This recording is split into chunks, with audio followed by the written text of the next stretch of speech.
Hi hello friends, இன்றைக்கி வந்து சேப்பங்கிழங்கு வச்சு வறுவல் தான் எப்படி பண்ணுறதுன்னு பார்க்க போகிறோம். இதில் மேக்ஸிமம் குழம்பு தான் பண்ணுவாங்க. நம்ம வந்து வறுவல் எப்படி பண்ணுறதுன்னு பார்க்கலாம். ஃபஸ்ட்டு வந்து அந்த சேப்பங்கிழங்கை வந்து நல்லா வேக வச்சுட்டு அதில் உள்ள தோல்லாம் வந்து ரிமூவ் பண்ணிடலாம். பண்ணிவிட்டு அதை வந்து ரவுண்டாக குட்டி குட்டியாக கட் பண்ணி வச்சுக்கிறேன். இப்போ இந்த சேப்பங்கிழங்கோட தோல்லாம் ஃபுல்லாக ரிமூவ் பண்ணியாச்சு. இப்போ வந்து இந்த கத்தியால் ரவுண்டாக குட்டி குட்டி பீஸாக கட் பண்ணிக்கலாம். நல்லா இது பாயில் ஆனதுனால ஈஸியாக கட் பண்ண வந்துடும். இப்படி ரவுண்ட் ஷேப்பில் குட்டி குட்டியாக கட் பண்ணி வச்சுக்கிறேன்.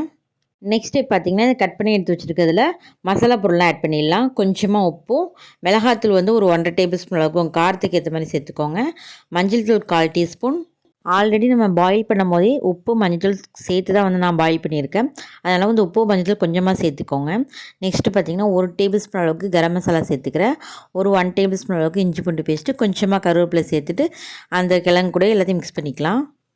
இதில் நம்ம சேர்த்து உப்பு, மஞ்சள் தூள், மிளகாத்தூள், இஞ்சி பூண்டு பேஸ்ட்டு, கரம் மசாலா எல்லாமே இந்த கிழங்குல ஒட்டுற மாதிரி ஒரு தடவை நல்லா மிக்ஸ் பண்ணி விட்டுக்கிறேன். நெக்ஸ்ட்டு பார்த்திங்கன்னா, இந்த கிழங்கை நம்ம ஃப்ரை பண்ணிட வேண்டியதுதான்.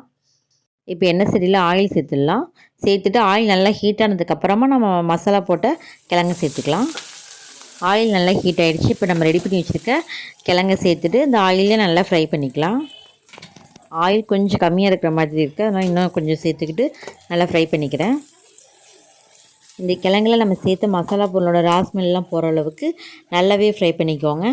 ஆயில் கம்மியாக இருந்தால் கொஞ்சம் கொஞ்சமாக எண்ணெயில சேர்த்துக்கிட்டு அதை நல்லா ஃப்ரை பண்ணிக்கோங்க.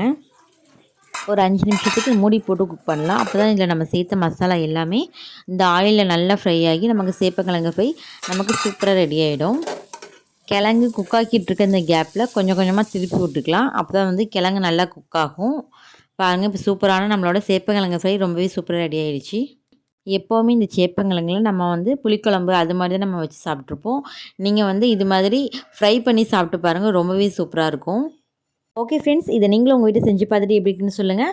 இது சாம்பார், ரசம் இப்படி எல்லா குழம்புக்குமே ஒரு சூப்பர் காம்போவாக இருக்கும். இதை நீங்களும் உங்கள் வீட்டை செஞ்சு பார்த்துட்டு எப்படி இருக்குன்னு மறக்காமல் கமெண்ட் பண்ணுங்கள். தேங்க்ஸ் ஃபார் வாட்சிங்.